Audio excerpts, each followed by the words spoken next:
Hi, I'm Stephen Holder here at One Buck Place along with Rick Stroud. The Bucs preparing for a big interconference game at the Baltimore Ravens this weekend. Both clubs 7-3. Going to tell us a lot about this young team, I would think. News of the day today, Quincy Black, starting outside linebacker. He was back in practice today. He's missed a couple of games. They think he'll start this weekend. We did not see left defensive end Kyle Moore. He's been out with a shoulder injury, and that one's still something to watch. Roster move today. You know they cut Ryan Sims on Tuesday. Today they brought up Frank Oakham, defensive tackle, off the practice squad to fill his spot. So that's another guy who'll be working into this young defensive line. And on that note, Rick, we looked at this team over the weekend in San Francisco, and we saw a couple of things about them. They stopped the run, and they got after the passer this weekend for the first time in a long time with 6 sacks. So tell us what you see differently, particularly with the pass rush right now.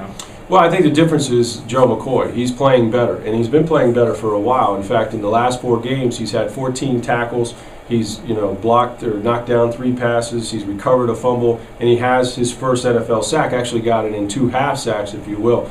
But he didn't do a whole lot in the first 6 weeks. I mean, he didn't make those splash plays. He's playing much faster now, and he's getting some help from some guys that they didn't have early in the season. A guy like Al Woods, who they brought in here late from Pittsburgh Steelers. Alex McGee has come on and did some nice things, and now we're starting to see Styles White play a little bit better. But that pass rush doesn't get going unless McCoy gets going, and if they get him in those predictable downs, and that starts with stopping the run. And Stephen, it wasn't just the front 4 that helped them stop the run last week. No, in fact, right at the beginning of the game, we noticed right off the bat that Cody Grimm was playing right down in the box, and that was their game plan, really, to get after the running game and stop the run. And boy, did he do that. We saw him right off the bat take out Frank Gore, of all people, and really just flatten him in the first quarter and set a tone, a very physical tone for that game. And I think, it definitely trickled down, and I think he actually, as Coach Raheem Morris said, he inspired guys around him, which is not what you expect from a 7th-round pick from Virginia Tech. And even Raheem admits that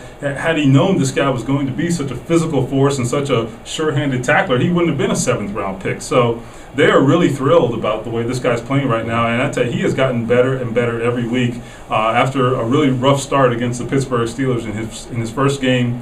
Playing in place of Tenar Jackson, he has really come on strong of late. And I think the safeties and run support, particularly Cody Grimm, have had a big impact on this team's ability to stop the run. So that's certainly going to be important this weekend up in Baltimore. Wilson McGahee and Ray Rice of the Baltimore Ravens going to definitely be bringing their helmets to play. So something to watch this weekend, and we'll be here throughout the week with more.